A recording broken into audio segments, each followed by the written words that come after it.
మెదక్ జిల్లా వెల్దుర్తి మండల కేంద్రంలో శ్రీరామనవమి ఉత్సవాలు ఘనంగా నిర్వహించారు. శ్రీరామనవమి పురస్కరించుకొని మండల కేంద్రంలో ఉత్సవ విగ్రహాలకు రథోత్సవ కార్యక్రమం నిర్వహించారు. రథోత్సవం కార్యక్రమంలో మహిళలు కోలాటం ఆడుతూ ఆకట్టుకున్నారు. ప్రధాన వీధుల గుండా రథోత్సవం కొనసాగింది. పెద్ద ఎత్తున భక్తులు ఈ కార్యక్రమంలో పాల్గొని స్వామివారికి విశేష పూజలు నిర్వహించారు. భక్తి గీతాలు ఆలపిస్తూ భజన కీర్తనతో రథోత్సవ కార్యక్రమంలో అధిక సంఖ్యలో భక్తులు పాల్గొనడం జరిగింది.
శ్రీరామ్ ఈరోజు వెల్దుర్తి మండలంలోని వెల్దుర్తి గ్రామంలో శ్రీ విఠలేశ్వర దేవాలయం వద్ద శ్రీరాముని కళ్యాణ మహోత్సవం అంగరంగ వైభవంగా నిర్వహించడం జరిగింది.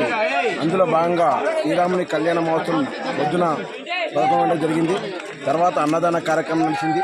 మరియు శ్రీరాముని యొక్క శోభయాత్ర ఈ విఠలేశ్వర గుడి నుండి అంబేద్కర్ చౌరస్తా వరకు బ్రహ్మాండంగా తీయడం జరిగింది. అలాగే బోనాలు, పల్లకి సేవ మరియు రథం దింపడం జరిగింది. ఇది గత మా తాత ముత్తాతల నుండి కూడా ఈ విఠలేశ్వరం గుడి వద్ద ఈ ప్రోగ్రాము ఎన్నో ఏళ్ళ నుంచి అంగరంగ వైభవంగా నిర్వహించడం జరుగుతుంది. దీన్ని మా తాతలు నడిపించారు, మా నాన్నలు నడిపించారు, తర్వాత మేము కూడా మా తరతరాలు కూడా నడిపిస్తూ ముందుకు సాగిస్తున్నాం.